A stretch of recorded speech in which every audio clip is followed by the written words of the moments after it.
전방 십자인대 파열은 스포츠 선수들에게 자주 찾아오는 부상 중 하나인데요. 대표적인 예가 대박이 아빠로 유명한 이동국 선수가 2006년 4월 K리그 경기 도중 전방 십자인대 파열로 독일 월드컵을 포기해야만 했습니다. 최근 축구 국가대표팀 남태희 선수 역시 지난해 11월 호주에서 우즈베키스탄과의 친선 경기에서 오른쪽 전방 십자인대가 파열돼 아시안컵 최종 참가자 명단에 오르지 못했습니다. 무릎의 관절내 중앙에 위치하여 무릎의 위아래를 연결하는 두 개의 인대 중 앞쪽에 위치하는 인대를 전방 십자인대라고 합니다. 전방 십자인대의 기능은 경골, 즉 아랫다리의 전방 전이를 제한하고 일부 내외전에 대한 저항력을 갖게 되어 무릎의 안정성에 기여하게 됩니다. 최근에는 남성뿐 아니라 격렬한 스포츠를 즐기는 여성들이 늘어나면서 전방 십자인대 파열로 진단받는 여성 환자들도 늘어나고 있습니다. 여자들은 남자보다 허벅지 뒤쪽에 있는 근육의 힘이 약하기 때문에 비슷한 상황에 노출되어도 전방 십자인대가 파열될 확률이 높은 것으로 알려졌습니다. 운동 중에 발생하는 경우가 많습니다. 방향 전환 혹은 감속과 동반된 갑자기 정지하는 동작, 슬관절을 신전하여 착지하는 동작, 발바닥이 접촉된 상태에서 축회전 시 다치기 쉽습니다. 대표적인 운동으로 축구, 농구, 스키 등이 있습니다. 미끄러운 바닥에서 넘어지거나 계단에서 넘어지는 경우에도 다치기 쉽습니다. 인대는 운동 능력과 직결되는 중요한 부위로 십자인대는 한 번 파열되면 관절의 불안정성을 가져와 관절 연골에 더 심한 손상을 일으킬 확률이 높은데요. 증상이 심하면 퇴행성 관절염으로 진행될 수 있어 주의가 필요합니다. 상황이 이렇다 보니 2차 손상을 막기 위해서 부상 초기에 반드시 전문의를 찾아 손상 부위에 대해 정확하게 진단받고 치료해야겠습니다. 수상 시 뚝 하는 파열음과 심한 통증, 관절의 붓기 등이 나타납니다. 걸을 때 통증이 있고 심한 경우에는 걷지 못하게 됩니다. 간혹 통증이나 증상이 심하지 않아 진단이 늦어지는 경우도 있습니다. 만성 시에는 지속적인 불안정성과 슬관절의 힘 빠짐, 붓기의 반복적인 재발이 나타나게 됩니다. 작은 외상력에 의해서도 발생할 수 있어 통증이 만성적으로 오는 경우에는 정확한 진단이 필요합니다. 전방 십자인대가 손상되면 한두 시간 이내에 무릎 안에 피가 고여 통증이 심해집니다.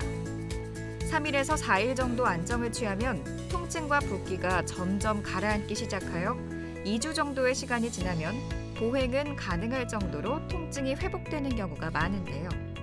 이 때문에 많은 환자가 병원을 찾는 것을 미루는 것도 사실입니다. 치료가 지연된 경우 동반 손상, 특히 내측 반월상 연골판, 골 연골의 손상 빈도가 높아집니다. 무릎에 반복적인 손상을 입는 경우가 많고 골 관절염의 발생도 증가하게 됩니다.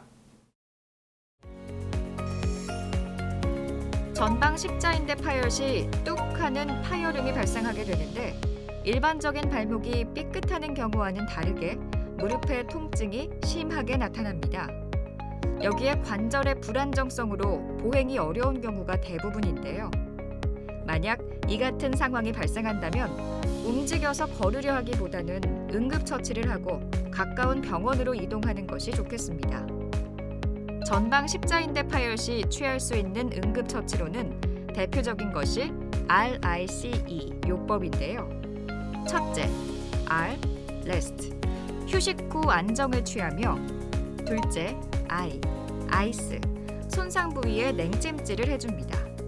셋째, C, Compression, 손상 부위를 붕대나 옷 등으로 압박하여 지혈하고 넷째, E, Elevation, 손상 부위를 가능한 심장 부위보다 높게 들어올린 상태로 병원으로 이동해야 합니다.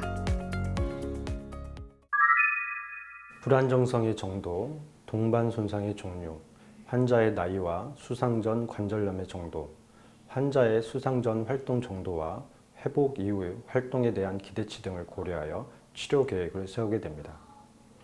불안정성이 심하지 않다면 비수술적 치료, 재활치료로 회복을 기대해 볼 수 있습니다. 하지만 중증도 이상의 불안정성이 있거나 동반 손상이 있다면 수술적 치료가 필요하게 됩니다.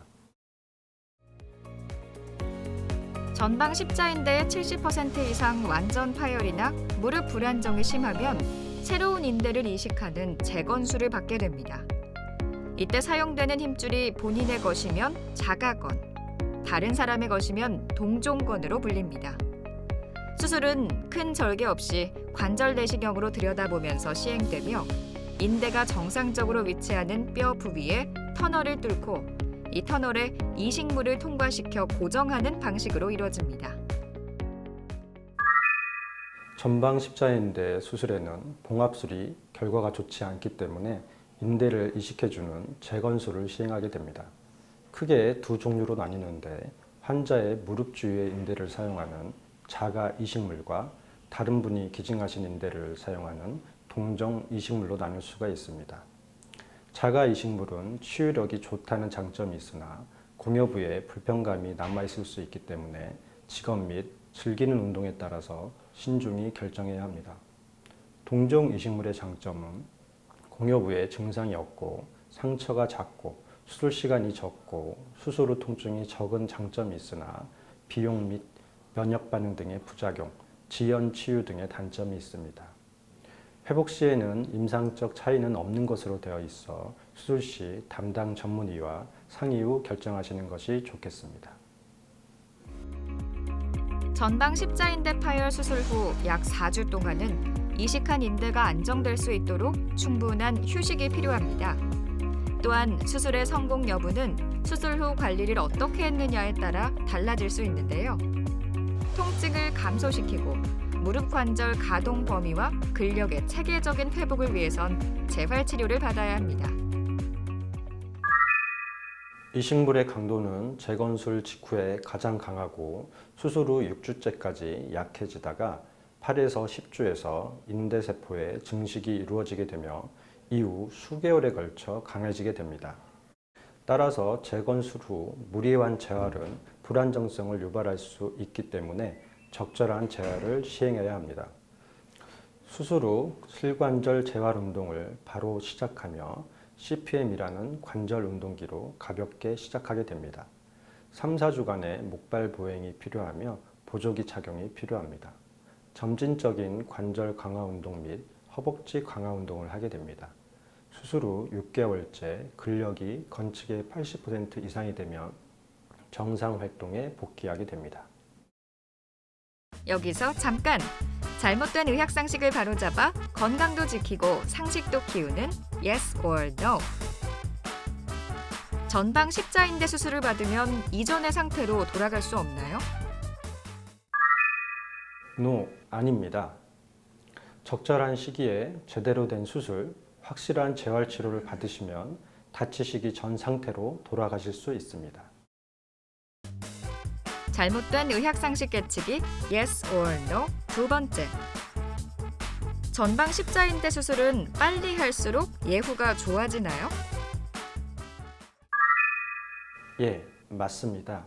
응급수술은 아니지만 조기에 치료하시는 것이 예후에 좋습니다. 치료가 지연된 경우 반월상 연골, 골연골의 동반 손상의 빈도가 높아져 임상적 결과에 악영향을 미칠 수 있습니다. 수술 이후에도 재손상을 예방하고 재건된 인대가 완벽히 자리 잡을 수 있도록 노력하는 것이 무엇보다 중요한데요. 만약 넘어질 것 같을 때는 몸에 힘을 빼고 엉덩이에 체중을 실어 자연스럽게 넘어지면 부상의 위험이 낮아지고 운동 후에는 따뜻한 찜질 등을 통해 피로를 풀어주는 것도 도움이 되겠습니다. 예방법은 운동 전 충분한 준비 운동이 필수이며 보호구가 필요한 운동이라면 불편해하지 마시고 보호구를 꼭 착용하시고 운동하시는 것이 좋습니다. 또한 몸에 이상 징후가 있다면 무리해서 운동을 하지 않으시는 것이 부상의 위험성을 줄일 수 있습니다. 다치지 않으시는 것이 가장 좋겠지만 피치 못하게 다치셨을 경우 그냥 넘기지 마시고 운동을 중단하고 병원에 내원하시는 것이 가장 중요하겠습니다. 십자인대 손상을 예방하기 위해서는 무릎 근육을 단련시키는 것이 도움이 많이 되는데요. 평소 벽에 등을 기대고 무릎을 천천히 구부리거나 책상 위에 손을 얹고 다리를 굽혔다 펴는 동작만으로도 무릎 근육을 강화할 수 있습니다. 여기에 운동하기 전 반드시 무릎을 충분히 스트레칭해 풀어준 후 운동을 하는 것이 좋겠습니다.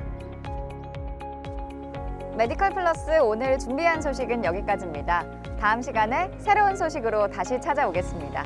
시청해주신 여러분 고맙습니다.